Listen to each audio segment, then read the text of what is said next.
கடந்த வாரத்தினுடைய தொடர்ச்சியை நான் உங்களுக்கு சொல்லி கடந்து செல்ல விரும்புகிறேன். போன வாரம் ஆண்டவர் பேசின வார்த்தை 9ஆம் அதிகாரத்தில் அறுப்பு மிகுதி, வேலையாட்களோ கொஞ்சம். அறுப்புக்கு வேலையாட்களை அனுப்பும்படி வேண்டிக் கொள்ளுங்கள் என்று சொல்லியிருக்கிறார். இது போன வாரம் செய்தியின் தொடர்ச்சி. அநேகருக்கு பிரயோஜனமாக இருந்திருக்கும் என்று நான் நம்புகிறேன். ஆண்டவர் அநேகருடைய உள்ளங்களை தொட்டிருக்கிறார் என்று நான் விசுவாசிக்கிறேன். கர்த்தர் நல்லவர், அவர் கிருபை என்றும் உள்ளது. ஆமென். இந்த வாரம் அதனுடைய தொடர்ச்சியாக இன்னொரு காரியத்தை நான் வாசித்து கடந்து செல்ல விரும்புகிறேன். மத்தேயு எழுதின நற்செய்தி நூல் 28ஆம் அதிகாரத்தில் 18 நான் வாசிக்கிறேன். கவனிங்கள். 18வது வசனத்திலிருந்து நான் வாசிக்கிறேன். அப்பொழுது இயேசு சமீபத்தில் வந்து அவர்களை நோக்கி, வானத்திலும் பூமியிலும் சகல அதிகாரமும் எனக்கு கொடுக்கப்பட்டு இருக்கிறது. ஆகையால் நீங்கள் புறப்பட்டு போய் சகல ஜாதிகளையும் சீஷராக்கி பிதா குமாரன் பரிசுத்த ஆவியின் நாமத்தினாலே அவர்களுக்கு ஞானஸ்நானம் கொடுத்து, நான் உங்களுக்கு கட்டளையிட்ட யாவையும் அவர்கள் கைக்கொள்ளும்படி அவர்களுக்கு உபதேசம் பண்ணுங்கள். இதோ உலகத்தின் முடிவு பரியந்தும் சகல நாட்களிலும் நான் உங்களுடனே கூட இருக்கிறேன் என்று சொன்னார். இந்த வசனத்தின் அடிப்படையில் இன்றைக்கு ஆண்டவர் நம்மோடு கூட பேசுவாராக. கவனிங்க. கடைசி நாட்களிலே நாம் வாழ்ந்து கொண்டிருக்கிறோம். என்ன பாருங்க, இன்னும் கொஞ்ச நாட்களுக்குள்ளே ஆண்டவருடைய வருகை வரப்போகிறது. அந்த ஒரு நிச்சயத்தோடு கூட நாம் ஆண்டவரை ஆராதித்து கொண்டிருக்கிறோம், தொழுது கொண்டிருக்கிறோம். என்ன மட்டும் பாருங்க, என் ஆண்டவர் சொன்ன வார்த்தைகள், தீர்க்க தரிசன வார்த்தைகள், வசனங்கள் நிறைவேறி கொண்டு வருகிற இந்த காலகட்டத்தில் இன்னும் ஆண்டவர் நமக்கு சொன்ன வார்த்தைகளை நாம் நிறைவேற்றாத நிலையிலே நாம் இருந்து கொண்டிருக்கிறோம். ஆகவே தம்முடைய சீஷர்களுக்கு ஆண்டவர் சொன்ன ஒரு கட்டளையாக இந்த வார்த்தை சொல்லப்பட்டிருக்கிறது. எப்பொழுது சொன்னார் என்று சொன்னால், மரித்தார், அடக்கம் பண்ணப்பட்டார், 3ஆம் நாளிலே உயிரோடு எழுந்து இவர் ஸ்தோத்திரம் பரமேறி செல்வதற்கு முன்பதாக ஆண்டவர் சொன்ன வார்த்தைகள் இவைகள். நல்லா கவனிங்க. உயிர்த்தெழுந்த பிற்பாடு சொன்ன வார்த்தைகள், தன்னை பின்பற்றி வருகிற தன் 12 அப்போஸ்தலர்கள் மாத்திரமல்ல, அனைத்து சீஷர்களையும், அதற்கு பிற்பாடு 70 பேர், அதற்கு பிற்பாடு 500 பேர், அதற்கு பிற்பாடு உலகத்தில் உள்ள அத்தனை பேர்களும் சீஷராக்கி அவர் சொன்ன ஒரு வார்த்தை என்ன என்று சொன்னால், நீங்கள் புறப்பட்டு போங்கள் என்று ஆண்டவர் சொன்னார். நல்ல கவனிங்க. இந்த புறப்பட்டு போய், நீங்கள் புறப்பட்டு போங்கள் என்று யாரை பார்த்து சொல்ல முடியும்? ஒரு மனிதனை பார்த்து இந்த வார்த்தையை சொல்லுகிறார் என்று சொன்னால், அந்த வார்த்தையை செய்வதற்கு தகுதியுடையவர்களை பார்த்து மட்டும்தான் ஆண்டவர் சொல்ல முடியும். நல்லா கவனிக்கீங்களா? தகுதியுடையவர்களுக்கு மட்டும்தான், அதாவது தேவனுடைய வார்த்தைக்கு கீழ்ப்படுகிறவர்களுக்கு மட்டும்தான் இந்த வார்த்தையை சொல்ல முடியும். கீழ்ப்படியாதவர்களுக்கு அது சொல்ல முடியாது. ஒரு 2 பிள்ளைகள் நம்ம வீட்டில் இருக்கிறார்கள் என்று சொன்னால், ஒரு பிள்ளை சொல்லுகிற வேலைகள் எல்லாம் செய்துன்னா அவங்களுக்கு மட்டும்தான் வேலை சொல்லுவார்கள்.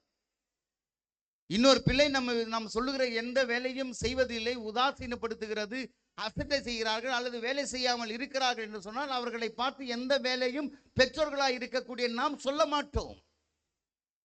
இங்க பாருங்க, என்ன பாருங்க, உண்மையா இல்லையா? பெற்றோர்கள் நீங்க சொல்ல, உண்மையா இல்லையா? எந்த ஒரு பிள்ளை நம்முடைய வார்த்தைக்கு கீழ்ப்படுகிறதோ அந்த பிள்ளையை தான் நேசிப்பார்கள், அந்த பிள்ளையை தான் விரும்புவார்கள், அந்த பிள்ளைக்குத்தான் மீண்டுமாய் உதவிகளை அல்லது வேறொரு காரியங்களை செய்வார்கள். அதே போலதான் ஆண்டவராகிய தேவன், பிதாவாகிய தேவன், குமாரனாகிய கிறிஸ்து இன்னும் கொஞ்ச நாளில் பரிசுத்த ஆவியாய் செயல்பட போகிறார். அதற்கு முன்பதாக சொன்ன ஒரு வார்த்தை கவனிங்க. அதற்கு முன்பதாக சொன்ன ஒரு வார்த்தை, புறப்பட்டு போய் சகல ஜாதிகளையும் சீஷராகுங்கள். இதுதான் ஆண்டவருடைய இருதயத்தில் இருக்கக்கூடிய ஒரு இதய துடிப்பு. இன்றைக்கு அநேக சபைகள் என்ன செய்து கொண்டிருக்கிறது? புறப்பட்டு போவது இல்லை. அநேக சபைகள் இன்றைக்கு போதகர்மார்களும் கூட தனக்கென்று ஒரு வட்டத்தை அமைத்து கொண்டு அதே வட்டத்திற்குள்ளாய் இருந்து விடுகிறார்கள். ஒரு 50 பேர் வந்துட்டா போதும் சபைக்கு, அவ்வளவுதான். அவங்க அதை விட்டு வெளில போகவே மாட்டாங்க. நான் ஒரு முறை ஒரு போதகத்தை கேட்டேன், என்னங்க பாஸ்டர் வெளில ஏதாவது வீழ்த்தி பண்ண? இல்லை பாஸ்டர், 50 பேர் இருக்கிறாங்க, அதை சமாளிக்கிறதே ரொம்ப பெரிய பாடாக இருக்கு. அவங்களுடைய பிறந்த நாள், இறந்த நாள், இது போனோம் அது போனோம், எல்லாம் வாழ்வு சாவு எல்லாத்துக்கும் போகிறதுக்கு இதுவே கரெக்டாக இருக்கு. அப்போது நான் எனக்கு உள்ளே அது அவர்கிட்ட சொல்லலை, ஆனால் எனக்குள்ளே நான் யோசிக்கிறேன், அப்போ எது ஊழியம் என்று தெரியாமலே இன்றைக்கு அநேக போதகர்மார்களும் செய்து கொண்டிருக்கிறார்கள். ஆனா ஆண்டவர் இதை விரும்பவில்லை. இது தேவைதான். நாம் பலப்படுவதற்கு, விசுவாசத்தில் பலப்படுவதற்கு, நித்திய ஜீவனை சுதந்தரிப்பதற்கு, ஆண்டவராகிய இயேசு கிறிஸ்துவினுடைய வருகைக்கு ஆயத்தப்படுவதற்கு சபை தேவை. ஆனால் சபை செய்ய வேண்டிய காரியம் என்ன? ஊழியக்காரர்கள் செய்ய வேண்டிய காரியம் என்ன? ஆண்டவர் சொன்ன அற்புதமான கட்டளை என்ன என்று சொன்னால், ஆண்டவர் உயிர்த்தெழுந்த பிற்பாடு முதலில் சொன்ன ஒரு வார்த்தை, நீங்கள் புறப்பட்டு போய். நாம் புறப்படுகிறோமா? குண்டு சட்டிலேயே குதிரை ஓட்டிட்டு இருக்கிறோம். ஆமென். நாம் மற்றவர்களுக்கு போய் சுவிசேஷத்தை அறிவிப்பது கிடையாது. ஆண்டவர் எதற்காக வந்தார்? மனம் திரும்புவதற்காக வந்தார். ஜனங்கள் மனம் திரும்பி பரலோக ராஜ்யத்திற்கு ஆயத்தப்படுத்துவதற்காக வந்தார். ஆண்டவர் சொன்ன ஒரு வார்த்தை என்ன? மனம் திரும்புங்கள், பரலோக ராஜ்யம் சமீபித்திருக்கிறது. ஆக ஆண்டவர் எதற்காக வந்தார்? ஏதோ ஒரு கூட்ட ஜனங்களுக்காக மாத்திரமல்ல, அவர் உலகத்தில் இருக்கக்கூடிய அனைத்து சமுதாயத்தினருக்கும், அனைத்து ஜாதிகளுக்கும், அனைத்து மதங்களுக்கும், அனைத்து மக்களுக்கும் அவர் ஸ்தோத்திரம் தெய்வமாக இந்த உலகத்தில் வந்தார். அவர் சொல்லுகிறார், நீங்க உலகம் எங்கும் போய் சுவிசேஷத்தை அறிவியுங்கள். இன்றைக்கு நாம் அறிவிக்கிறோமா? அதை தான் இன்றைக்கு ஆண்டவர் சொல்றார், நீங்கள் புறப்பட்டு போய் புறப்படுங்கள் என்று ஆண்டவர் சொல்லுகிறார். என் அன்பு தேவனுடைய பிள்ளைகளே, இன்றைக்கு நாம் சுவிசேஷ பணியை அல்லது ஆத்தும ஆதாய பணியை தீவிரமாய் செய்ய வேண்டும் என்று ஆண்டவர் விரும்புகிறார். ஏனென்றால் ஆண்டவர் வந்து 2000 ஆண்டுகள் ஆகிவிட்டது. இன்னும் நம்முடைய இந்திய தேசம் ரட்சிக்கப்படவில்லை. இன்னும் இந்திய தேசம் இன்னும் தன்னுடைய அந்த தீய நிலையிலிருந்து வெளியே வரவில்லை. அந்த நாட்களில் 20 ஆண்டுகளுக்கு முன்பதாக இருந்தபொழுது ரட்சிக்கப்பட்ட அந்த ரட்சிக்கப்படுகிறவர்கள் இன்றைக்கு ரட்சிக்கப்படுவது இல்லை, பின்மாற்றம் அடைந்து போகிறார்கள். காரணம் என்ன? இன்றைக்கு சுவிசேஷத்தை அறிவிக்கக்கூடிய அந்த பாரம் நமக்குள்ளே இல்லாதபடியினாலே தான். அந்த ஆத்தும பாரம் நமக்குள்ளே இல்லை. நாம் பெற்றோம், நாம் சந்தோஷத்தை அனுபவித்தோம், நாம் சமாதானத்தை பெற்றோம், நாம் இயேசுவை ஏற்றுக்கொண்டோம். ஆனால் அதே எண்ணம் மற்றவர்கள் மேலே, பிறர் மேலே நமக்கு இல்லை. இருள் இருக்கக்கூடிய ஜனங்கள் அழிந்து போகிறார்களே, அந்த ஜனங்களை மீட்டெடுக்க வேண்டும் என்ற எண்ணம் நமக்குள்ளே இல்லை. டேவிட் லிவிங்ஸ்டன் என்ற மிஷனரி, மிகப்பெரிய ஒரு மிஷனரி, ஆப்பிரிக்கா தேசத்தில் போய் ஊழியம் செய்தவர், பல தேசங்களில் ஊழியம் செய்தவர். என் தேசத்தை எனக்கு தாரம், இல்லாவிட்டால் என் ஜீவனை எடுத்துக்கொள்ளும் என்று அவர் கதறினார், ஜெபம் பண்ணினார். எத்தனை மிஷனரிமார்கள் தன்னுடைய ஜீவனை ஆண்டவருக்காக கொடுத்தார்கள். இன்றைக்கு நாம் அப்படிப்பட்ட ஒரு சூழ்நிலை இருக்கிறோமா? வாலிப பிள்ளைகளை இன்றைக்கு நாம் ஸ்தோத்திரம் அநேக பிள்ளைகளை நாம் பெற்றெடுத்திருக்கிறோம். அந்த பிள்ளைகளை கவனிங்க, அந்த பிள்ளைகளை ஆண்டவருக்காக வளர்க்கிறோமா? சுவிசேஷத்தை அறிவிக்கிற ஒரு பிள்ளைகளாய் நீங்கள் வளர வேண்டும் என்று சொல்லி வளர்க்கிறோமா? இன்றைக்கு அப்படிப்பட்ட ஒரு எண்ணம் நம்முடைய பெற்றோர்களுக்கு இல்லை.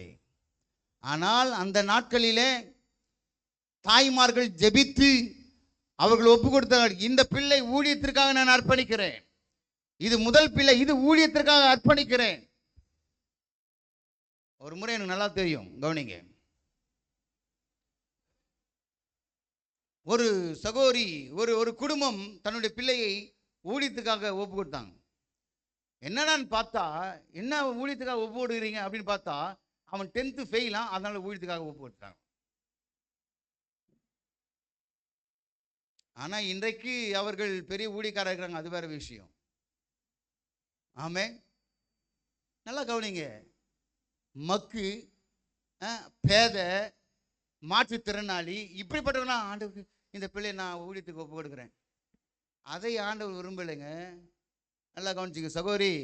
அந்த நாட்களிலே மிஷனரிமார்கள், எஃப்எம்பிபி, எஸ்யூ, இதெல்லாம் பார்த்தீங்கன்னா எல்லாம் டாக்டர்கள், எம்பிபிஎஸ் டாக்டர்ஸ், என்ஜினியர்ஸ்.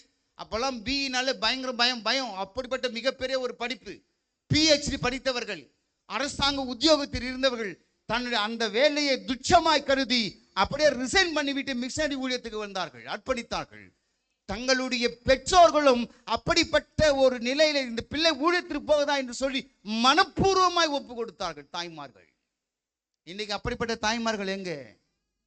இன்னைக்கு நாம் நினைக்கிறோம் நல்லா படிக்கணும், படி படி, படிப்பே வரலாம், படி படி படி. என்றைக்காவது கவனிங்க, என்றைக்காவது பெற்றோர்களாக இருக்கக்கூடிய நாம் இந்த பிள்ளை நீ ஜெபி, நீ வேதம் வாசி, நீ சபைக்கு போ, நீ சபைக்கு வேலை செய் என்று சொல்லுகிறோமா? சபைன்னு கூட சொல்லாதீங்க, நீ ஆண்டவருக்காக செய் என்று சொல்லுகிறோமா? இல்லை. ஆகவே தான் இந்த நாள் வரைக்கும் ரட்சிக்கப்படவில்லை இந்திய தேசம். 2000 ஆண்டுகளுக்கு முன்பதாக பரிசுத்தவான்கள் ஜெபித்துக் கொண்டிருக்கிறார்கள். இன்னும் பல கோடி மக்கள் ரட்சிக்கப்படலை. ஏன் காரணம்? அந்த நாட்களில் இருந்த தாய்மார்கள் இன்றைய நாட்களில் இல்லை. அந்த நாட்களில் இருந்த பெற்றோர்கள் இன்றைய நாட்களில் இல்லை. என் அன்பு தேவனுடைய பிள்ளைகளை நான் சொல்லுவேன், தைரியமா சொல்லுவேன், என் பிள்ளைகள் 2 பேருமே ஊழியத்துக்காக தான் நான் அர்ப்பணிச்சேன். ஊழியத்துக்காக தான் அர்ப்பணிச்சிருக்கேன். பலிபீடத்தை நான் சொல்றேன், உண்மையை சொல்றோம். நாங்கள் ஊழியத்துக்காக 2 பேருமே அர்ப்பணிச்சிருக்கோம். அதுல விசேஷமா ஆஸ்வால்ல பிறந்தவனே ஊழியத்துக்காக, பிறப்பதற்கு முன்பதாக எனக்கு எந்த குழந்தை கொடுத்தாலும் சரி, பெண்ணோ ஆணோ, நான் விரும்புறது ஆண். ஆனா ஆணோ பெண்ணோ எது வேண்டுமானாலும் அது ஊழியத்துக்காக தான். முதல் கனி கத்தருக்கு அப்படின்னு சொல்லி நான் ஒப்பு கொடுத்தோம். குழந்தை பிறந்துச்சு. பிறந்த உடனே முழுவதுமா தேவ சமூகத்தில் சமர்ப்பித்தோம். அல்லேலூயா. இன்றைக்கு ஆண்டவர் ஊழியத்தில் எனக்கு நல்ல ஒரு உறுதுணையாக இருக்கிறார்கள். ஆமென். அடுத்தது ஹஸ்பண்டும் ஊழியத்துக்காக தான் ஒப்பு கொடுத்துருக்கேன். அப்படின்னா பாஸ்டர் நீங்கள் ஊழியத்துக்கு ஒப்பு கொடுத்துருக்கீங்க, அப்படின்னா நீங்கள் பைபிள் காலேஜ் படிக்க வச்சுக்கலாமே. படிக்க வைக்குவோம். அவன் முதல்ல சொல்லிட்டோம், நீ 10 வருஷம் படிச்சுட்டு ஆகணும் கண்டிப்பாக. 5 வருஷம் உலக பிரகாரமான படிப்பு, 5 வருஷம் வேதாகம படிப்பு. ஒன்று இந்த உலகத்தில் வாழ்வதற்கு அந்த செகுலர் டிகிரி வேணும், ஆண்டவருடைய ஊழியத்தை செய்வதற்கு ஸ்பிரிச்சுவல் டிகிரி வேணும். அல்லேலூயா. ஏன்னா வரும் நாட்கள் உங்களுக்கு ஏன்னா தெரியாது, இதை நீங்கள் இதெல்லாம் தெரியாமல் அதை நீங்கள் பேசிகிட்டு இருப்பீங்க. ஏன் பாஸ்டர் பிஎல் படிக்க வச்சார், ஏன் பாஸ்டர் இதை படிக்க வச்சார், அதை படிக்க வச்சார். ஏன்னா வரும் நாட்களிலே இன்றைக்கே நாங்கள் இன்னைக்கு குரூப்பில் போட்டிருப்பேன், நீங்கள் படிச்சிருப்பீங்க. குரூப்பில் போட்டிருப்பேன் ஒரு செய்தி, கவனிங்க. குரூப்பில் போட்டிருப்பேன். பிஜேபி ஆட்சிக்கு வந்தால் கிறிஸ்தவ சபைகள் நடத்துவது ரொம்ப கடினம். அப்படி சபைகள் நடத்த வேண்டுமானால் அந்த சபையை நடத்தக்கூடிய ஒரு போதகர் உலக பிரகாரமாய் யூனிவர்சிட்டியில படிச்சிருக்கணும். அந்த பைபிள் காலேஜும் யூனிவர்சிட்டியில, அதாவது இந்திய அரசாங்கத்தாலே அங்கீகரிக்கப்பட்ட யூனிவர்சிட்டியில படித்திருந்தால் மட்டும்தான் அந்த மனிதன் ஊழியம் செய்ய முடியும். நான் கூட செய்ய முடியாது. அந்த அந்த அந்த சட்டம் வந்தாலும் நான் கூட செய்ய முடியாது. ஏன்னா நான் பைபிள் காலேஜ் படிக்கல. பண்ண முடியும். ரெண்டாவது இன்னொரு சட்டம் ஏற்படுத்தி இருக்கிறார்கள். என்னன்னா, நீங்க எல்லாம் சபைக்கு வரவே முடியாது. யாரு ஏன் வர முடியாதுன்னு சொல்றேன்னு வச்சுக்கோங்களேன். இப்போ ஒரு ஒன்று கேட்பேன், அது கை தூக்கணும். நீங்க எல்லாரும் யாருடைய சர்டிஃபிகேட்ல கிறிஸ்டியன் இருக்குது கை தூக்கம் பார்க்கலாம். கிறிஸ்டியன் இருக்குதுன்னு பண்ணிட்டாங்க. நல்லா தைரியமாக போயிட்டாங்க. கிறிஸ்டியன் என் சர்டிஃபிகேட் கிறிஸ்டியன் இருக்குது. 2 4 6 8 9 10 11 12 13. அப்படின்னா நம்ம சபையினுடைய உறுப்பினர்கள் 13 பேர் தான். பிஜேபி ஆட்சி வந்தா இவங்க தான் வரணும். அப்படி அவர்களுடைய சர்டிபிகேட்ல இந்து அப்படின்னு இருந்துச்சுன்னா உங்களை அரெஸ்ட் பண்ண மாட்டாங்க. ஊழியர் நான் இருக்கக்கூடிய என்னை அரெஸ்ட் பண்ணுவாங்க. இதுதான் வரும் நாட்களிலே நடக்கக்கூடிய ஒரு சூழ்நிலை. அதனால அரசாங்க வேலை இதில் நம்ம சபையில் இருக்கிறவங்க யாருக்கும் இல்லைன்னு நினைக்கிறேன். அரசாங்க வேலை யாரும் இல்லை. பாஸ்டர் என்னுடைய சர்டிஃபிகேட் கெசட்டில் மாற்றணும், நானும் கிறிஸ்டினா மாற்றிடும் சொல்கிறவங்கலாம் அட்வொகேட்டை சந்திச்சுங்க. ஆமே, அது என்ன ஃபீஸோ நியாயமானபடி வாங்குவார்கள். ஆக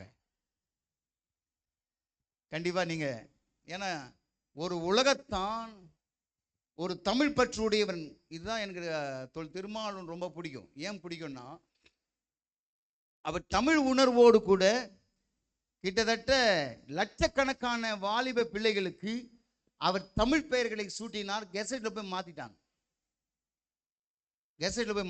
இவங்க நாங்கெல்லாம் தமிழர்கள், தமிழ் பேர்.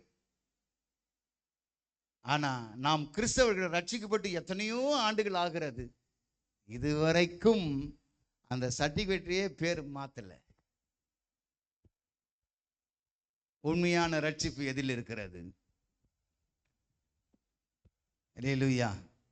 ஐயோ பாஸ்டர், இப்பதான் காலேஜ் சேர்ந்துக்கிறேன், காலேஜ் படிச்சுக்கிறேன், ஏதோ ஸ்டைஃபண்ட் வரும், அது கூட கெடுக்குறீங்களா பாஸ்டர் அப்படின்றீங்களா?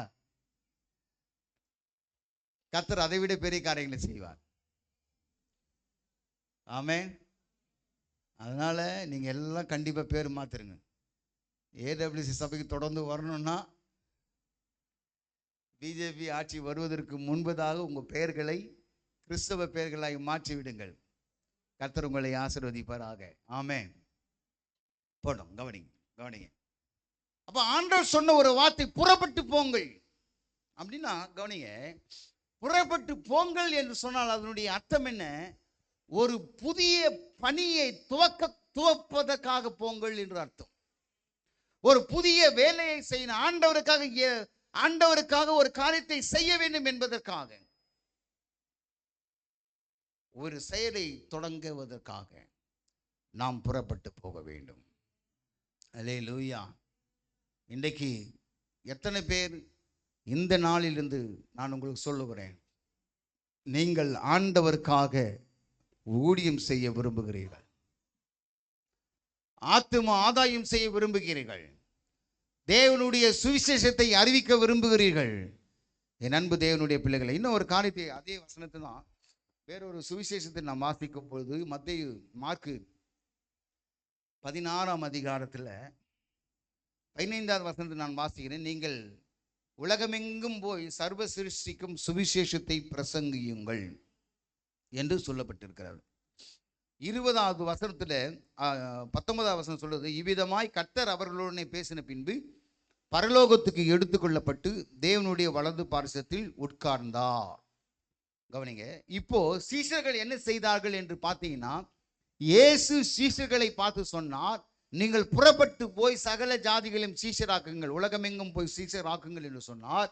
அந்த வார்த்தைக்கு அப்படியே செவி சாய்த்து அந்த சீஷர்கள் உலகமெங்கும் சிதறி போய் சுவிசேஷத்தை அறிவித்தார்கள். அந்த 12 பேர் உலகமெங்கும் சிதறி போய் சுவிசேஷத்தை அறிவித்தபடியினாலே தான் இன்றைக்கு உலகத்திலே முதலிடத்தில் இந்த கிறிஸ்தவம் இருக்கிறது. அநேக உபத்திரவங்கள் தான், பாடுகள் தான், அவமானங்கள் தான், சிறை சேதம் பண்ணப்பட்டது. அவர்களுடைய அந்த சரீரங்களை எடுத்து சிங்கங்களுக்கு தூக்கி வீசி எறிந்தார்கள். இப்படிப்பட்ட கொடுமைகளை அனுபவித்து ஆண்டவருடைய ஊழியத்தை, ஏனென்றால் ஆண்டவர் கொடுத்தார் கட்டளை, என் தெய்வம் கொடுத்தார் கட்டளை, நீங்கள் புறப்பட்டு போய் சுவிசேஷத்தை அறிவியுங்கள் என்று சொல்லி, ஆகவே அந்த கட்டளைக்கு இணங்க அவர்கள் அறிவித்தார்கள். அல்லேலூயா. ஆண்டவருக்கு எவ்வளவு பெரிய ஒரு ஒரு எதிர்பார்ப்பு நம்ம கிட்ட இருக்குது பாத்தீங்களா? நம்மளை ஆண்டவர் நேசிச்சார், ஆமாவா இல்லையா? தமிழர்களா இருக்க, ஏன்னா இந்த தமிழர்கள் வந்து ஆராய்ச்சி செய்து பார்க்குறாங்க. அப்படியே பார்த்தா அது ஆரம்ப நாட்களிலே ஆதாம் ஏவாள் பேசின மொழியே தமிழ் மொழி தான் ஒரு வாதாடுறார். ஆமென். தமிழர்கள் தான் பழமைவாதிகள், பழமை வாய்ந்த ஒரு காரியம்னு சொல்றாங்க. அதை நினைச்ச என்னோ தெரியல, ஆண்டவராகிய இயேசு தோமாவை தமிழகத்துக்கு அனுப்பினார்.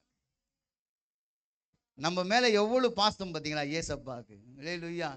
இயேசுநாதர் நம்ம மேல அன்பு வைத்து, நம்ம மேல பிரியம் வைத்து, அந்த ஒரு ஆண்டவரோடு கூட ஊழியம் செய்த சீஷன் தோமா தமிழகத்தை நேசித்து தமிழகத்திற்காக, தமிழர்களுக்காக உயிர் நீத்தார்.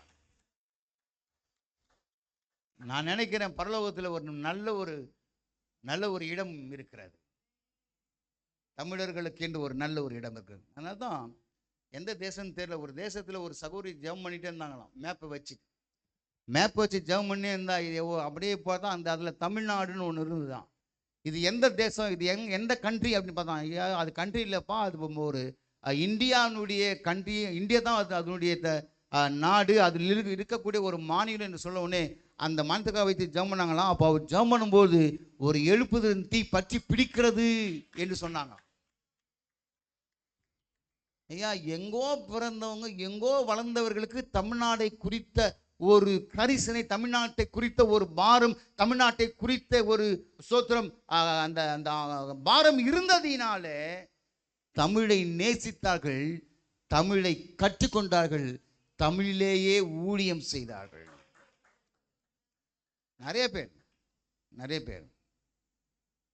என் அன்பு தேவனுடைய பிள்ளைகளே, நமக்காக இந்த உலகத்தில் எங்கேயோ பிறந்து இங்கிலாந்து தேசம், அமெரிக்க தேசம், ஜெர்மன் தேசத்திலிருந்து எத்தனையோ மிஷனரிமார்கள் இந்த உலகத்தில் வந்து உயிர் நீத்தார்கள். நம்ம திருவள்ளூரில் மிஷனரிமார்கள் கௌடி வந்தார்கள், வெஸ்லி வந்தார்கள், கேபிஸ் வந்தார்கள், எவ்வளோ பெரிய மாகாண்கள்லாம் வந்து இந்த தேசத்திற்காக உயிர் நீத்தார்கள். ஆனால் இங்கேயே பிறந்து இங்கே வளர்ந்த நாமோ இதுவரைக்கும் தன்னுடைய நண்பர்களுக்கு கூட சுவிசேஷம் அறிவிக்கவில்லை.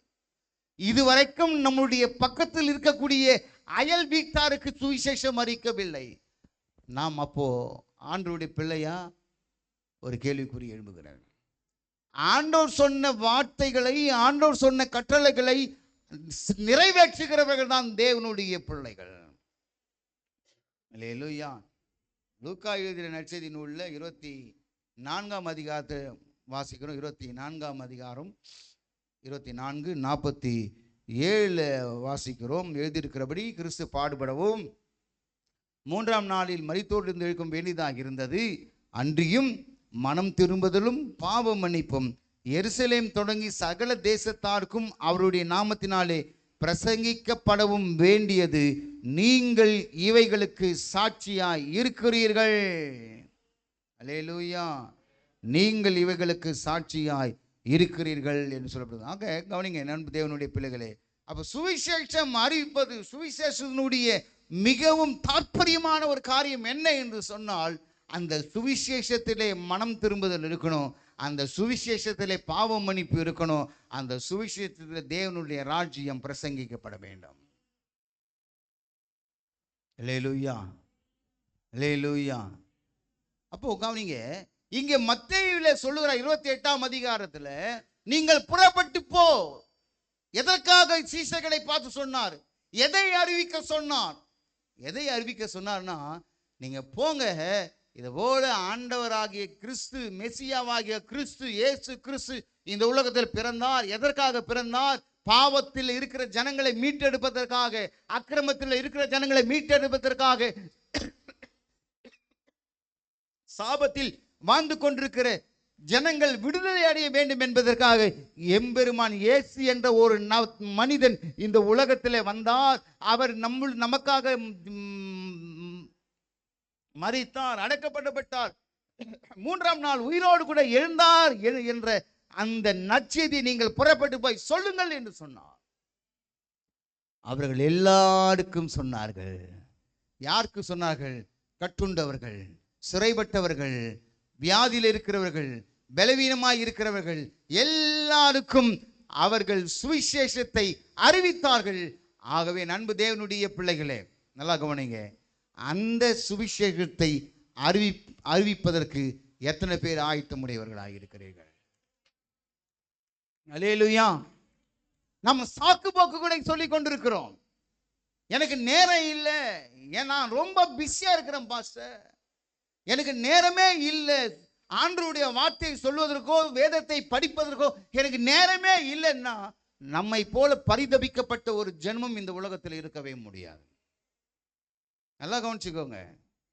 ஆண்டவர் சொன்ன இந்த கட்டளையின்படி எவன் ஒருவன் செய்கிறானோ அவன்தான் உண்மையான ஒரு சீஷன். ஆண்டவருடைய வார்த்தையின்படி எந்த ஒரு மனுஷி செய்கிறாளோ அவள் தான் உண்மையான சீஷி. ஒரு நம்ம நம்ம நம்ம இந்திய தேசத்தில் பிறந்த ஒரு மனுஷன்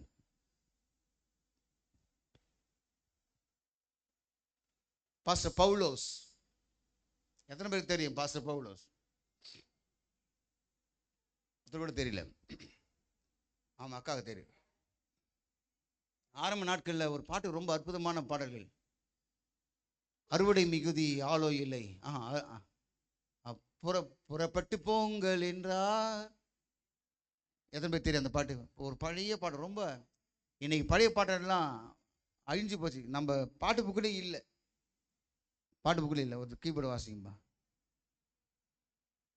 புறப்பட்டு போங்கள் என்றார், நான் கூடவே இருப்பேன் என்றார், நரகத்தை நோக்கியே விரைகின்றார் மாந்தர், நாததான் ஏங்குகிறார், நாததான் ஏங்குகிறார்.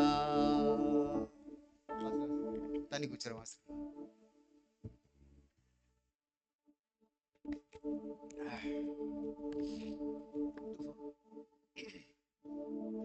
புறப்பட்டு போங்கள் என்றார், நான் கூடவே இருப்பேன் என்றார்.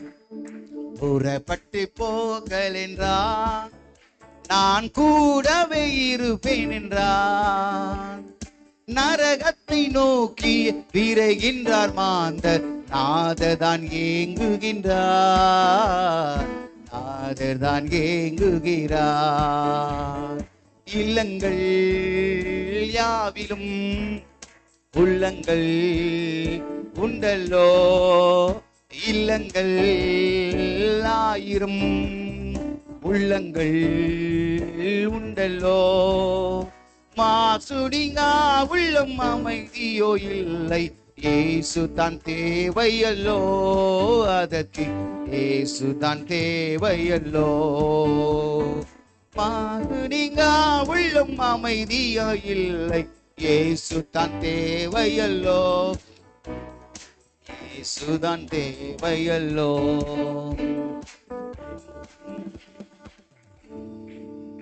ஆமென், அல்லேலூயா. கர்த்தர் நல்லவர், அவர் கிருபை என்றும் உள்ளது. நல்ல ஒரு அருமையான பாடல். அடுத்த கவி போடுப்போம். அந்த இன்னொரு கவி இந்தியாவில் இந்தியாவில் இன்று பல இறை பணிகள் உண்டு. இந்தியாவில் இன்று பல இறை பணிகள் உண்டு. இருப்பினும் திருவள்ளூர் கிறிஸ்துவை அறிந்திட மாறிடும் நாள் எதுவோ. திருவள்ளூர் மாறிடும் நாள் எதுவோ. இந்தியாவில் இன்று பல இறை பணிகள் உண்டு. பெரிய மாவட்டம் திருவள்ளூர் மாவட்டம். இந்தியாவில் இன்று பல இறை பணிகள் உண்டு. இருப்பினும் இந்தியா கிறிஸ்துவை அறிந்திட மாறிடும் நாள் எதுவோ. திருவள்ளூர் மாறிடும் நாள் எதுவோ. மாறப்போது இல்லங்கள் யாவிலும் உள்ளங்கள் உண்டல்லோ. இல்லங்கள் யாவிலும் உள்ளங்கள் உண்டல்லோ. மாசுனிகா உள்ளம் அமைதியோ இல்லை. இயேசு தான் தேவையல்லோ. அதற்கு இயேசு தான் தேவையல்லோ. மாசுனிகா உள்ளம் அமைதியோ இல்லை. இயேசு தான் தேவையல்லோ. அதற்கு இயேசு தான் தேவையல்லோ. அற்புதமான பாடல்கள். காடு மலைகளிலும் பல தேசம் நமக்கு. பாஸ்டர் பவுலோஸ் கேரள மாநிலத்தில் பிறந்து வளர்ந்தவர். ஆனால் ஆண்டவருடைய அழைப்பை ஏற்று 1979 ஆண்டிலே தமிழகத்துக்கு வந்தார். தமிழகம் ராமேஸ்வரம் பகுதியில் வந்தார்.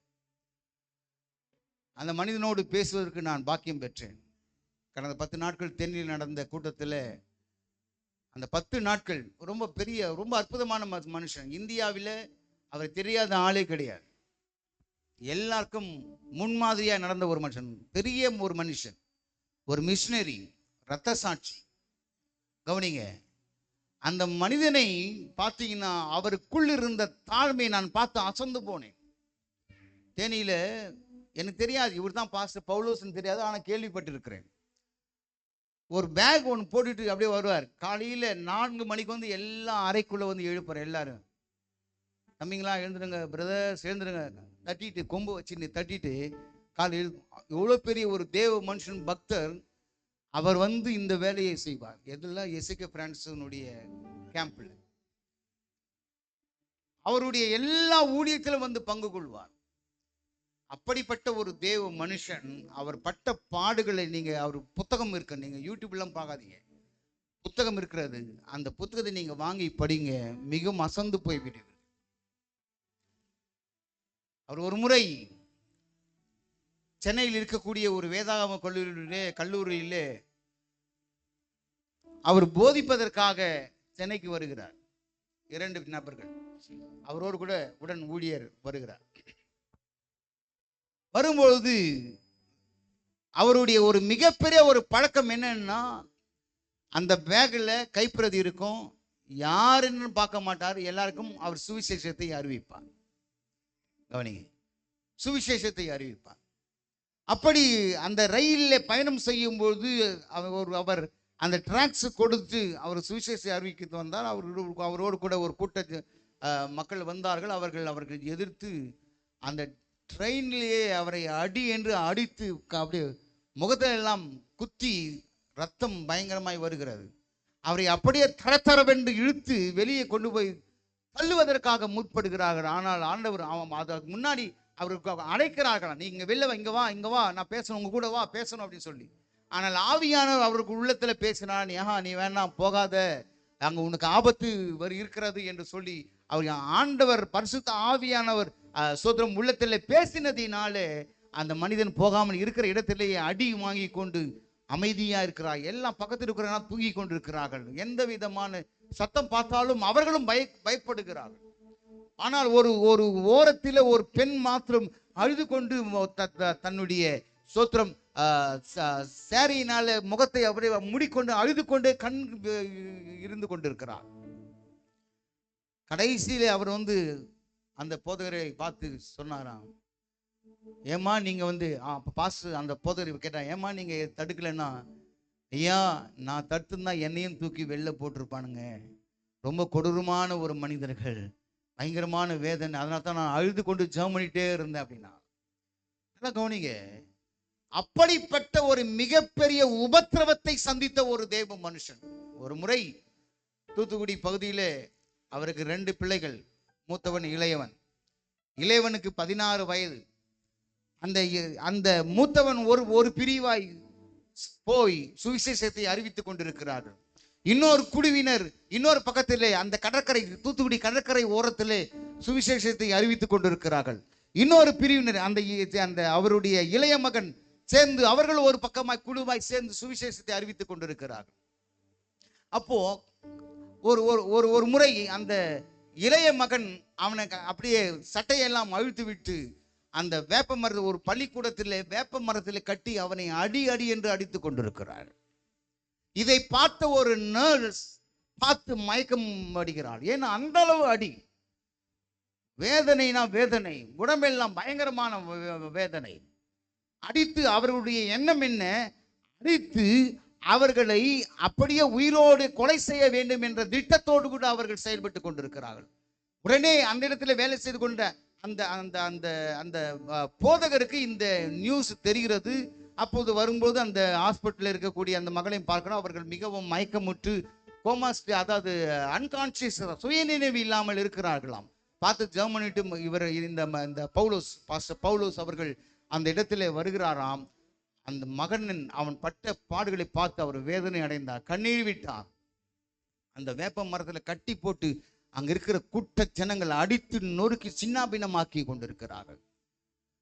இந்த பாஸ்டர் போனோடனே அவரை அப்படியே தன்னுடைய மகனை பிடித்து பண்ணா, இவரையும் அவர்கள் அடித்து மிகவும் சித்திரவதை செய்தார்கள்.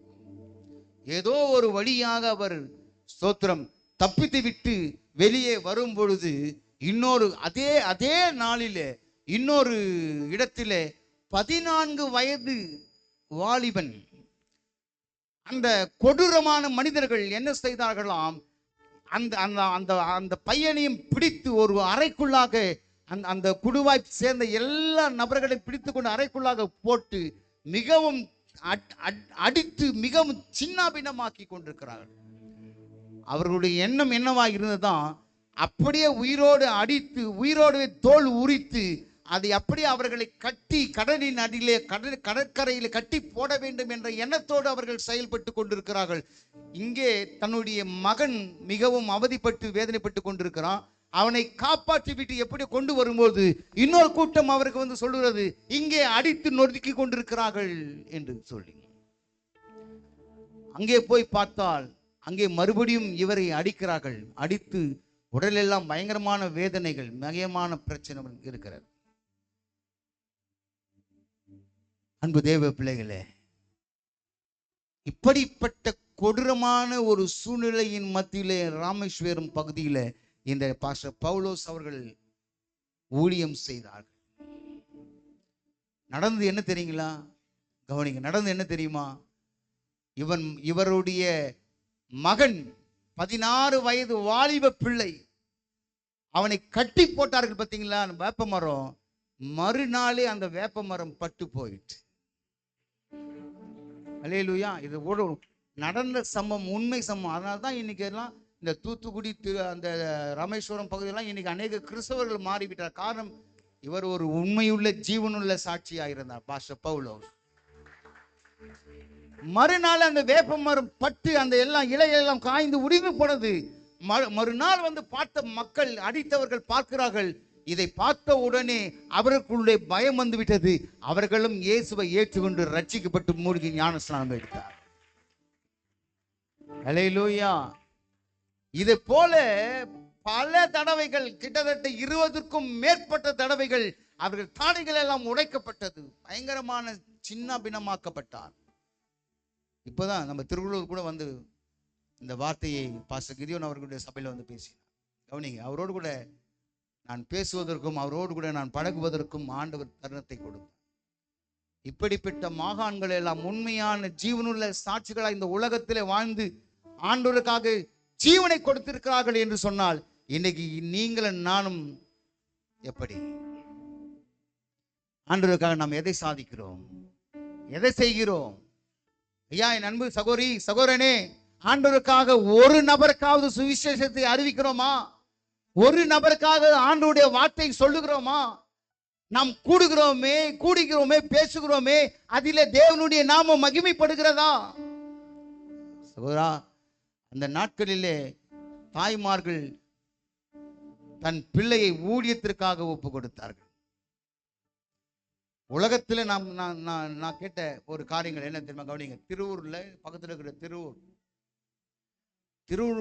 திருவூரில் இருக்கக்கூடிய வாலிப பிள்ளைகள் எல்லாரும் அவங்க வீட்டில் போய் சொன்ன, அவங்க வீட்டில் சகோதரர் மூர்த்தி அண்ணன் ஏபிஎல் புரட்சி பாரத கட்சி ஆரம்பிச்சார். அவர் அந்த தாய்மார்கள் சொல்லுவாங்க, மூர்த்தி அண்ணன் கூப்பிடுறாரா, போ, அவருக்காக உயிரை கூட கொண்டு சொல்லி தாய்மார்கள் அனுப்புவார்களாம். ஐயா, உலகத்தில் இருக்கக்கூடிய அந்த தாய்மார்களுக்கே அவ்வளவு எண்ணங்கள் இருக்குமானால் ஒரு சமுதாயத்தில் பிறந்தவர்கள் நமக்காக ஜீவனை கொடுத்து, நமக்காக பாடுபட்டு, நமக்காக அவமானப்பட்டு, நமக்காக ஸ்தோத்திரம் கயவர்களாலே நிந்திக்கப்பட்டு, தூஷிக்கப்பட்டு, அவ்வளவு பாடுகள் பட்ட இயேசுவுக்கு நீங்கள் என்ன செய்ய விரும்புகிறீர்கள்? சகோதரா சகோதரி, ஆண்டவருக்காக இதுவரைக்கும் நீங்க ஒன்றும் செய்யல. இதுவரைக்கும் ஆண்டவர் உங்களுக்கு ஜீவனை கொடுத்திருக்கிறாரே, ஆண்டவர் உங்களுக்கு நல்ல படிப்பை கொடுத்திருக்கிறாரே, ஆண்டவர் உங்களுக்கு நல்ல ஒரு வேலையை கொடுத்திருக்கிறாரே, நல்ல ஆடைகளை கொடுத்திருக்கிறாரே, அந்த ஆண்டவருக்கு நீங்க எதைமா செஞ்சீங்க? அந்த ஆண்டவருக்கு நீங்கள் எதை செய்தீர்கள்? ஒரு ஆத்மாவை ஆண்டவர் பக்கமாய் திருப்பி கொண்டு வர முடியலையே. ஆண்டவருடைய கட்டளை நம்மால் செய்ய முடியவில்லையே. பர்னபா வேதத்தில் இந்த வார்த்தையை கீழ்ப்படிந்து புறப்பட்டு போய் அந்த மனிதன் பர்னபா என்கிற ஒரு தேவ மனுஷன் வேதத்தில் எழுதி வைக்கப்பட்டிருக்கிறது. அந்த மனிதன் போய் சுவிசேஷத்தை அறிவித்தான். பர்னபா எத்தனை பேருக்கு தெரியும்? கை தூக்கும் பார்க்கலாம். பர்னபா எத்தனை பேருக்கு தெரியும்? வேதத்தில் இருக்கக்கூடிய பர்னபா நிறைய பேருக்கு தெரியாது, வேதத்தை படிச்சவங்களுக்கு தெரியாது. ஆனா பவுல் எத்தனை பேருக்கு தெரியும்? அது கூட தெரியாதா? அது எல்லாருக்கும் தெரியும். பர்னபாவை தெரியாது, பவுலை தெரியும். ஆனா பர்னபா தான் பவுலையே அறிமுகப்படுத்தின தெய்வம். அப்படிப்பட்ட ஒரு மனுஷன் பர்னபா. அப்படியானால் அவருடைய குணாதிசயம் என்ன? அவர் மறைந்திருந்து தேவனுடைய வார்த்தையை அறிவித்தார். அவர் மறைந்திருந்து தேவனுடைய சுவிசேஷத்தை அறிவித்தார். அவர் போகிற இடங்கள் அந்தியோகா பட்டணமா இருக்கட்டும், சோத்திரம் சிப்ரு தீவா இருக்கட்டும், எந்த இடத்திற்கு சென்றாலும் சுவிசேஷத்தை அறிவித்து மக்களை தைரியப்படுத்தினான், திடப்படுத்தினான். அப்படிப்பட்ட ஒரு தேவ மனுஷன் தான் பர்னபா. பர்னபா என்று சொன்னால் ஆறுதலின் மகன் என்று அர்த்தம். ஆறுதலின் மகன். அது குறித்து நீங்க வாசி பார்த்தீங்கன்னா அப்போஸ்தலர் 4ஆம் அதிகாரம், அப்போஸ்தலர் 4ஆம் அதிகாரம் 36வது வசனத்தை வாசிக்கும் பொழுது 4:36 சீப்புருத்தி வாழும் லேவியனும் அப்போஸ்தலராலே ஆறுதலின் மகன் என்று அர்த்தம் கொள்ளும் பர்னபா எனும் மறுபேர் பெற்றவனுமாகிய யோசே என்பவன் என்று சொல்லப்படுகிறது. இந்த பர்னபாவுடைய இயற்பெயர், உண்மையான பெயர் யோசே. அப்போஸ்தலர்கள் தான் அந்த மனிதனுக்கு பர்னபா என்று பெயரிட்டார்கள். பர்னபா என்று சொன்னால் ஆறுதலின் மகன் என்று அர்த்தம், புத்துணர்ச்சியின் மகன் என்று அர்த்தம். அப்படிப்பட்ட ஒரு தேவ மனுஷன், அப்போஸ்தலன், தீர்க்கதரிசி. அந்த மனுஷன் ஆண்டவருக்காக அநேக பாடுகள் பட்டார், உபத்திரவப்பட்டார். அநேக முறை கல்லெறிந்தார்கள் அவனை கொலை செய்வதற்காக கூட. அப்படிப்பட்ட ஒரு சூழ்நிலையிலேயும் இந்த பர்னபா ஆண்டவருக்காக சாட்சியா ஜீவித்த ஒரு தேவ மனுஷன். அவரை குறித்து நிறைய காரியங்கள் சொல்லப்பட்டிருக்கிறது. 34ஆம் அதிகாரம் 36வது வசனத்தில் வாசிக்கும் பொழுது 4:36 அப்படி தொடர்ந்து வாசிக்கும். கீழே போடுப்பா, தொடர்ந்து கீழே போடுங்க.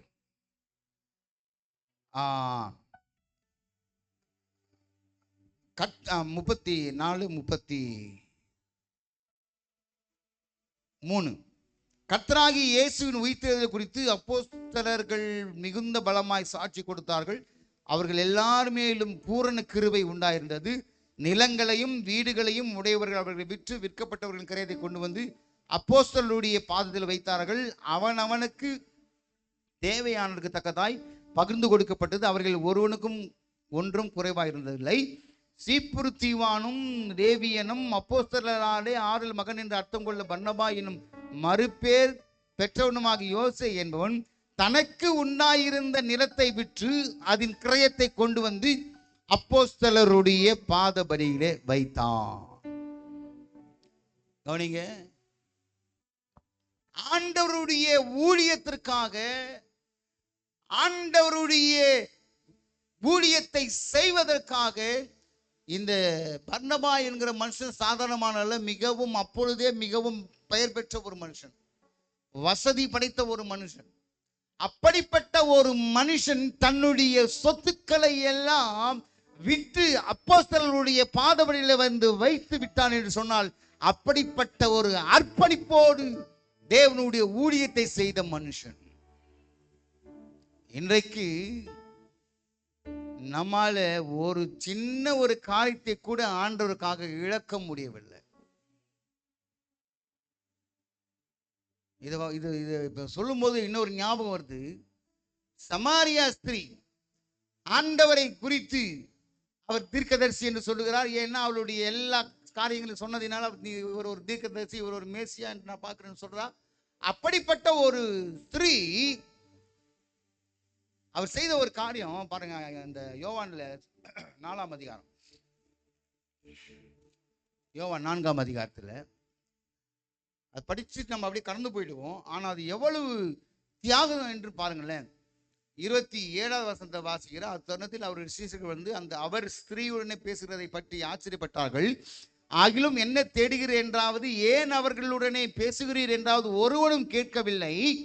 அப்பொழுது அந்த ஸ்திரீ தன் குடத்தை வைத்துவிட்டு ஊருக்குள்ளே போய் ஜனங்களை நோக்கி, நான் செய்த எல்லாவற்றையும் ஒரு மனுஷன் எனக்கு சொன்னார், அவரை வந்து பாருங்கள், அவர் கிறிஸ்துதானோ என்றார். கவனிங்க, ஒரு ஸ்திரீ தன் குடத்தை எடுத்துக்கொண்டு போகிறாள். ஆண்டவர் இவர் தீர்க்கதரிசி என்று அறிந்தவுடனே, இவர் மேசியா என்று அறிந்தவுடனே அவ தன்னுடைய குடத்தை அப்படியே வைத்துவிட்டு ஊருக்குள்ளே ஓடுகிறார். நாம ஒரு குடத்தை கூட இழக்குவதற்கு தயாரா இல்லை. ஆமென் சொல்லுங்களேன். ஆண்டவருக்காக இப்ப பாருங்களேன், சமாரியாச்சி ஆண்டவருடைய அந்த சோத்திரம் உள்ளத்துல ஒரு மிகப்பெரிய ஒரு புத்துணர்ச்சி, மிகப்பெரிய ஒரு காரியங்கள் உண்டான உடனே அவள் தன்னுடைய குடத்தை அப்படியே போட்டுவிட்டு ஓடுகிறார். ஆண்டவருக்காக நீங்கள் எதையாவது தியாகம் பண்ண விரும்புறீங்களா? இன்னைக்கு இருக்கக்கூடிய ஸ்திரீகள் ஒரு குடத்தை கூட தியாகம் பண்ண விரும்புவது கிடையாது. இப்போ நான் வரேன்னா, இப்போ ஒரு உதாரணமாக வச்சுக்கோங்களேன். நான் பாஸ்ட் உங்கள் வீட்டுக்கு வரேன். உங்கள் வீட்டில் யாரோ பெண்ணோ ஆணோ குடத்தை எடுத்துட்டு தண்ணி பிடிக்க போகிறாங்கன்னு வச்சுக்கோங்க. பாஸ்டர் வந்துருக்கான்னு சொன்னோன்னே அந்த குடத்தை அங்கே வச்சுட்டு வந்தாங்கன்னா நாம் என்ன திட்டுவோம். குடையங்க குடையங்க குடையங்க வச்ச இல்லைங்க, பாஸ்டர் வர்றான்னு சொன்னோன்னே நான் அங்கேயே வச்சு, அறிவிக்கா உனக்கு முட்டாள், அறிவிக்கா இப்போ மொத்தம் போ சொல்லுவோமா சொல்ல மாட்டோமா? சாதாரணமான ஒரு சின்ன ஒரு குடத்தை கூட ஆண்டவருக்காக இழப்பதற்கு நமக்கு மனசு இல்லை. ஆண்டவருக்காக நிறைய பேர் பார்த்தீங்களா, ஆண்டவருக்காக தன் தன்மானத்தை விட்டு கொடுக்க மாட்டாங்க. நான் யார்? அந்த தன்மானத்தை விட்டு மாட்டாங்க. அந்த அவங்களுடைய ஸ்டேட்டஸை விட்டு கொடுக்க மாட்டாங்க. நல்லா கவனிங்க சகோதரா சகோதரி, ஆண்டவருடைய பார்வையில் இதெல்லாம் குப்பை. உலக பிரகாரமான ஆசீர்வாதங்கள், உலக பிரகாரமான தகுதிகள், உலக பிரகாரமான பதவிகள், உலக பிரகாரமான எல்லா காரியங்களும் ஆண்டவருடைய பார்வைக்கு முன்பதாக ஒன்றுமில்லை. அதை எல்லாம் விட்டு ஆண்டவருக்காக நாம் தியாகம் செய்கிற ஒரு மனுஷனாய் மனுஷியா நாம் இருப்போமானால் ஆண்டவர் நிச்சயமாய் உங்களை ஆசீர்வதித்து உயர்த்துவார். அல்லேலூயா. இந்த பர்னபானுடைய நிறைய காரியங்கள் இருக்கிறது. நேரம் அதிகமாகினால் நான் முடிக்க விரும்புகிறேன். ஒரு சில காரியங்களை மட்டும் நான் சொல்லி கடந்து செல்ல விரும்புகிறேன். இந்த மனுஷனுக்கு இருந்த ஒரு முதிர்ச்சியை பார்த்தீங்கன்னா நிறைய காரியங்கள் சொல்லப்பட்டிருக்கிறது. ஸ்தோத்திரம். மார்க்கு 13 மத்தேயு மன்னிக்கணும், அப்போஸ்தலர் 13:13 வாசித்து பார்க்கும்போது அப்போஸ்தலர் 13:13 சொல்லப்பட்டிருக்கிறது. பின்பு பவுலும் அவனை சேர்ந்தவர்களும் பாப்போ பட்டணத்தை விட்டு கப்பல் ஏறி பம்பிலியாவில் இருக்கும் பெர்கே பட்டணத்துக்கு வந்தார்கள். யோவான் அவர்களை விட்டு பிரிந்து எருசலேமுக்கு திரும்பினான் என்று சொல்லப்பட்டிருக்கிறது. இதை அப்படியே நீ கவனம் வச்சுக்கோங்க. அடுத்த வசனம் 15ஆம் அதிகாரத்தில் 15ஆம் அதிகாரம் 36வது வசனம் சொல்லப்பட்டிருக்கிறது. சில நாளைக்கு பின்பு பவுல் பர்னபாவை நோக்கி, நாம் கர்த்தருடைய வசனத்தை அறிவித்திருக்கிற சகல பட்டணங்களிலும் உள்ள சகோதரர்கள் எப்படி இருக்கிறார்கள் என்று போய் பார்ப்போம் வாரும் என்றான். அப்பொழுது பர்னபா என்பவர் மார்க்கு என்னும் பேர் கொண்டு யோவானை கூட அழைத்து கொண்டு போக வேண்டும் என்றான். கவனிக்க ரொம்ப முக்கியம். பவுலோ அவன் பம்பிலியா நாட்டிலே நம்மை விட்டு பிரிந்து நம்மோட கூட ஊழியத்துக்கு வராததினாலே அவனை அழைத்து கொண்டு போக கூடாது என்றான். இதை பற்றி அவர்களுக்குள்ளே கடும் கோபம் மூண்டபடியினால் அவர்கள் ஒருவரை ஒருவர் விட்டு பிரிந்தார்கள்.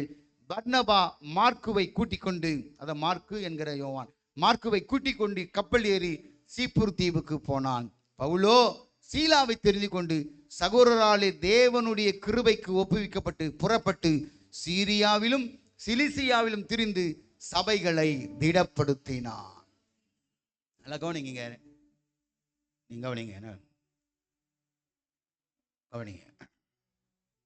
ரொம்ப முக்கியமான ஒரு காரியம். இதை நீங்க படிச்சு பார்த்தீங்கன்னா ரொம்ப பியூட்டிஃபுல்லா இருக்கும். பர்னபா சொல்லுகிறார், அந்த ஸ்தோத்திரம் மார்க்குவை நாம் என்ன செய்யணும், கூட கூட்டிட்டு போனோம் அப்படின்றார். உடனே பவுல் என்ன சொல்றார், அதெல்லாம் கூட்டிட்டு போக முடியாது.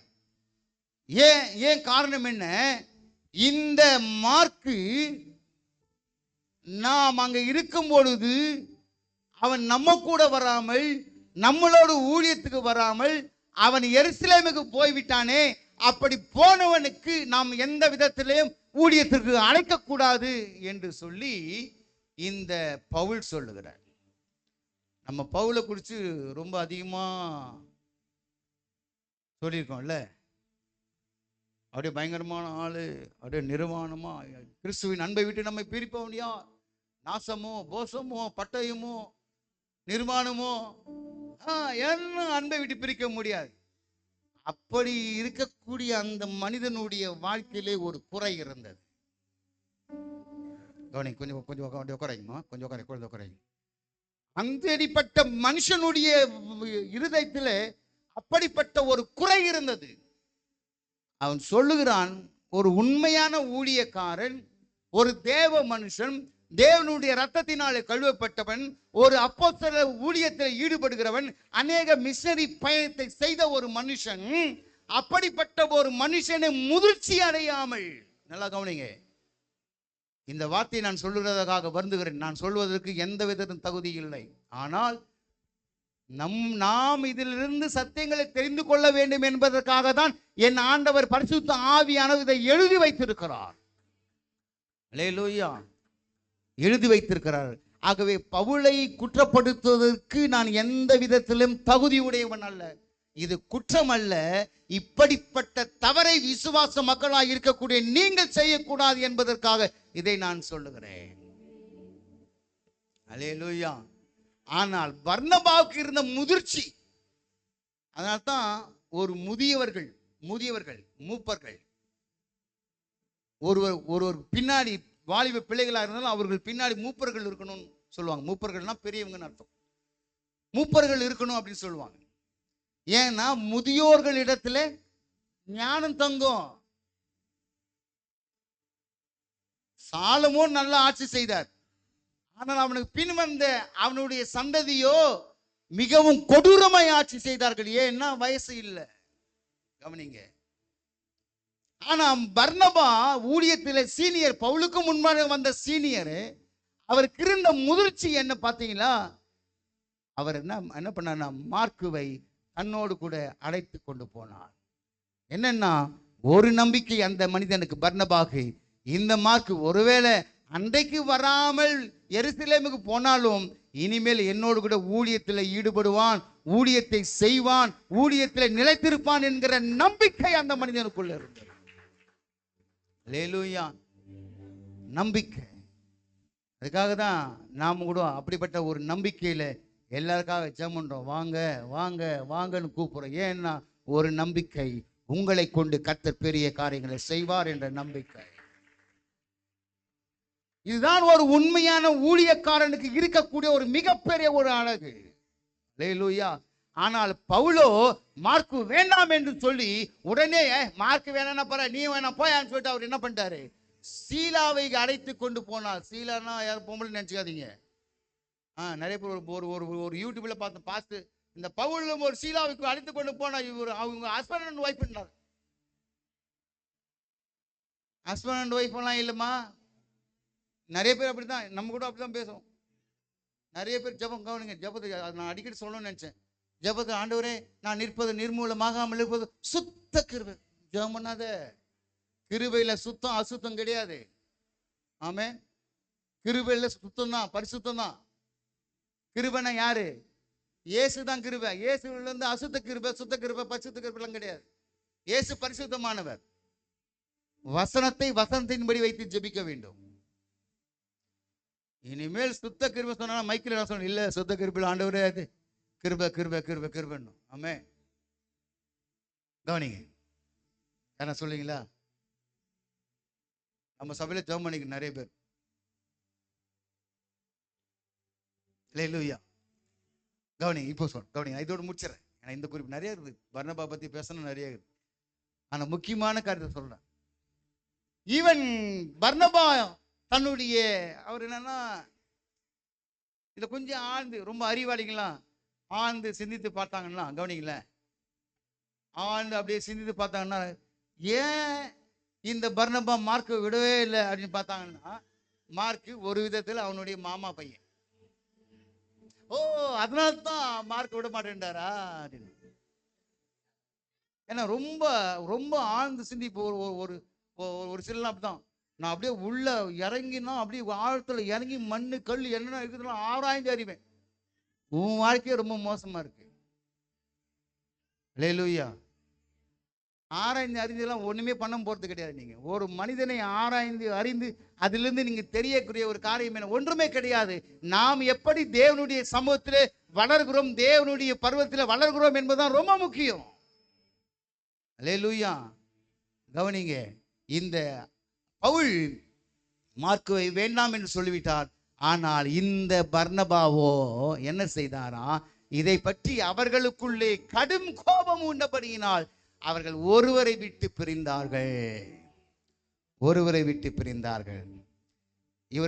இதுல தான் அவருக்கு இருந்த ஆவிக்குரிய முதிர்ச்சியை நாம் தெரிந்து கொள்கிறோம். ஆவிக்குரிய முதிர்ச்சி. சகோதரி சகோதரனே, நமக்கும் அந்த ஆவிக்குரிய முதிர்ச்சி வேண்டும். எல்லாரும் சகோதரர்கள், எல்லாரும் ஒரே குடும்பம், எல்லாரும் ஒரே ஆவியை உடையவர்கள், எல்லாரும் ஒரே தேவனால் உருவாக்கப்பட்டவர்கள், எல்லாரும் ஒரே ஆவியினால் முத்திரிக்கப்பட்டவர்கள், எல்லாரும் ஒரே வரங்களை பெற்றவர்கள். இதுல எந்த விதமான வித்தியாசமும் இல்லை, வேறுபாடும் இல்லை, பகைகள் இல்லை, விரோதங்கள் இல்லை. இதுல என்னன்னா, இதுல ஆண்டவர் தேவ பிரசன்னமாகி ஆண்டவர் ஒரே சிந்தையை கொடுத்திருக்கிறார். இது நாம் என்ன இருக்குன்னா, நாம் எல்லாரும் ஒரே ஆவியினாலே முத்திரிக்கப்பட்டு இருக்கிறோம். அந்த ஆவிக்குரிய முதிர்ச்சி வந்துட்டாலே போதும், சபை பெருகும். அல்லேலூயா. அதுக்கு அப்புறமா இப்ப பாருங்க, இப்பதான் பவுல் அப்போஸ்தலனாகிய பவுலுக்கு அந்த அறிவு வருது, அந்த முதிர்ச்சியே வருது. ஐயோ, நாம் இப்படிப்பட்ட ஒரு மனிதனை விட்டு அல்லது இவரை விட்டு பிரிந்து கடும் கோபம் கொண்டு நாம் மூர்க்க குணம் கொண்டு நாம் ஒரு மிகப்பெரிய ஒரு தவறை செய்து விட்டோமே என்று சொல்லி கடைசியிலே தன்னுடைய நிருபத்தில் தீமோத்தேயுக்கு சொல்லும்போது சொல்றாரு. வாசிக்கலாம். தீமோத்தேயுக்கு எழுதின 2 தீமோத்தேயு 2 தீமோத்தேயு 4ஆம் அதிகாரம், 2 தீமோத்தேயு 4ஆம் அதிகாரம்,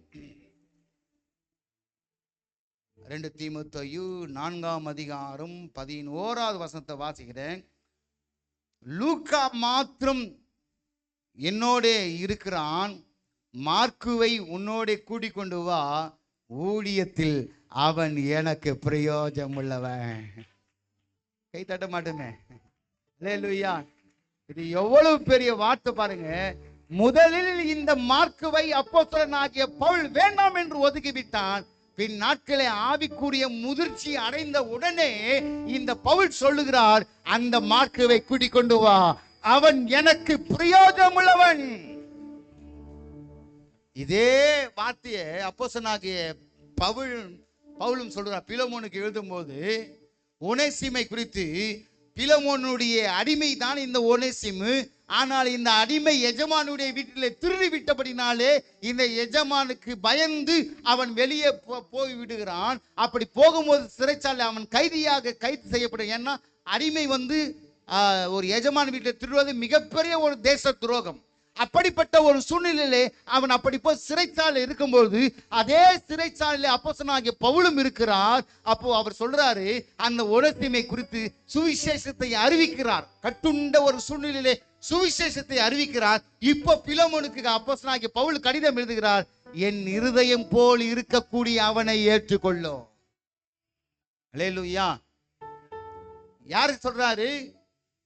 இந்த எஜமானுக்கு துரோகம் செய்தவன், இந்த எஜமானுக்கு தீங்கு இழைத்தவன், இந்த எஜமானுக்கு தீங்கு செய்தவன், அப்படிப்பட்ட மனிதன் இப்பொழுது எப்படி இருக்கிறான்? முன்பு பிரயோஜனம் இல்லாதவன், ஆனால் இப்பொழுதோ இந்த ஒனேசிமு பிரயோஜனம் உள்ளவன். இவனை நீ என் உள்ளம் போல் இருக்கிற இவனை நீர் ஏற்றுக்கொள்ளும் என்று சொன்ன உடனே அந்த அப்போஸ்தலனுடைய வார்த்தைக்கு கீழ்ப்படிந்து மிகப்பெரிய ஒரு கோட்டீஸ்வரன், மிகப்பெரிய ஒரு எஜமானன், அவன் தன்னுடைய வார்த்தைக்கு அப்படியே கீழ்ப்படிந்து அந்த ஒனேசிமை ஏற்றுக்கொள்கிறான். இங்க பவுல் அதே காரியத்தை சொல்றாரு. முன்னாடி எப்படி இருந்தாலும் தெரியாது, இந்த மார்க் என்னை விட்டு பிரிஞ்சு போயிட்டான், பரவாயில்ல, ஆனா அவன் தான் இப்போ வேணும், அவன் என் ஊழியத்திலே அவன் எனக்கு பிரயோஜனம் உள்ளவன். இன்னொரு வசனத்தை வாசி நான் முடிக்க விரும்புகிறேன். கொலோசையர் 4ஆம் அதிகாரம் 10வது வசனம் சொல்லுகிறது, என்னோட கூட காவலில் இருக்கிற அரிஸ்தருக்கு உங்களுக்கு வாழ்த்து சொல்லுகிறான். பர்னபாவுக்கு இனத்தானாகிய மார்க்கும் வாழ்த்து சொல்லுகிறார்கள். இவனை குறித்து கட்டளை பெற்றீர்களே, இவன் உங்களிடத்தில் வந்தால் இவனை அங்கீகரித்துக் கொள்ளுங்கள். கைகளை தட்டி.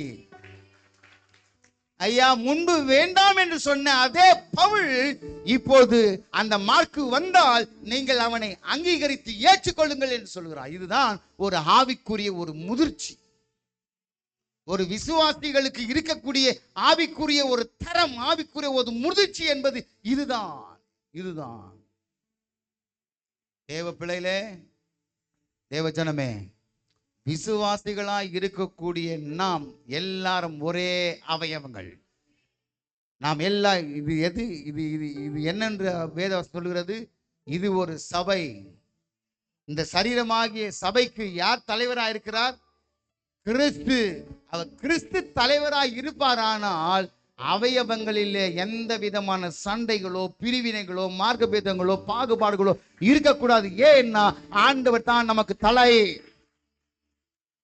ஆண்டவர் தான் நமக்கு தலை. அன்பு தேவ பிள்ளைகளே, நான் ஏற்கனவே சுத்திகரிப்பு சொன்னது போல தலையா இருக்கக்கூடிய கிறிஸ்துவினுடைய சபையிலே நாம் அங்கத்தினர்களாக இருக்கிறோம். நாம் எந்த விதத்திலையும் மற்றவர்களை முட்டுகிற ஆடாக இருக்கக்கூடாது.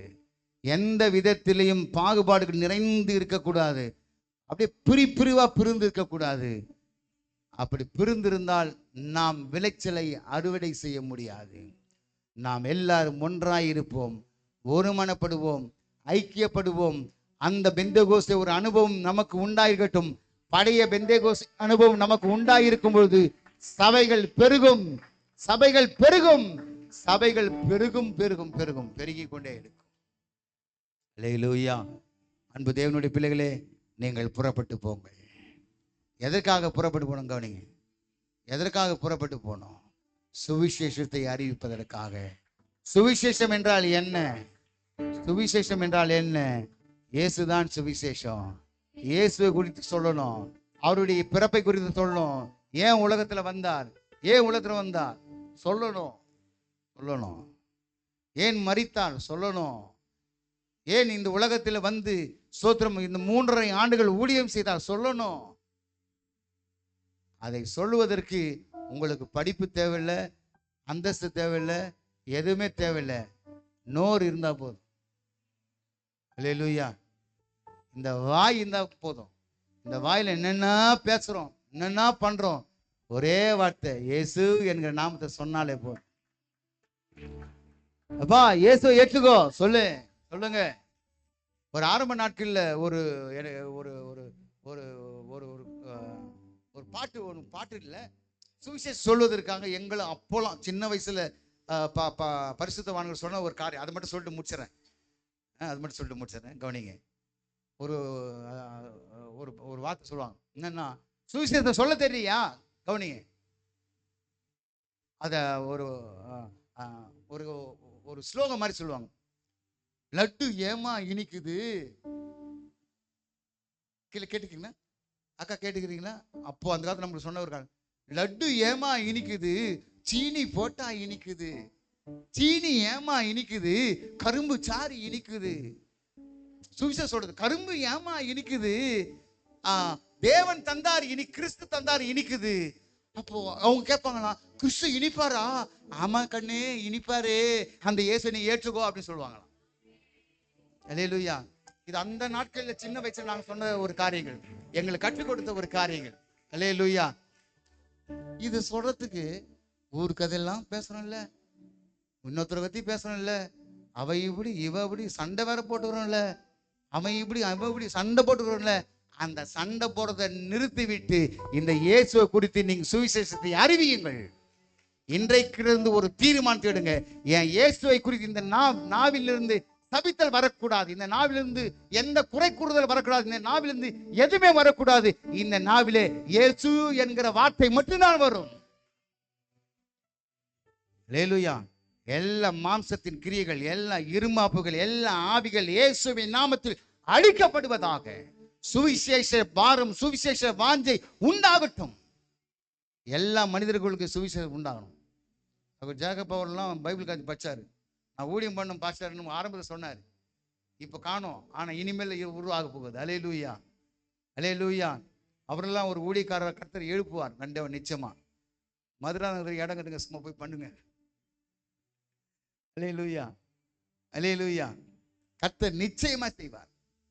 யாரெல்லாம் அப்படி படித்திருக்கிறீங்களோ, யாரெல்லாம் ஸ்தோத்திரம் ஊழியம் செய்ய வேண்டும் வாஞ்சை இருக்கிறதோ, அடுத்த வருஷம் அடுத்த என்கிட்ட வந்து கேட்கணும், பைபிள் காலேஜ் சேரணும்னா. ஆமே, என்கிட்ட கேட்டால் தான் கண்டிப்பாக உங்களுக்கு அந்த பைபிள் காலேஜ் சேரப்படும். அதில் நல்ல ஒரு வார்த்தைகள், நல்ல உங்களுக்கு சகோதரி நல்லா இருக்குதா, உங்களுக்கு நல்லா யூஸ்ஃபுல்லாக இருக்கு சிஸ்டர், உங்களுக்கு யூஸ்ஃபுல்லாக இருக்குதா மேக்னெட்?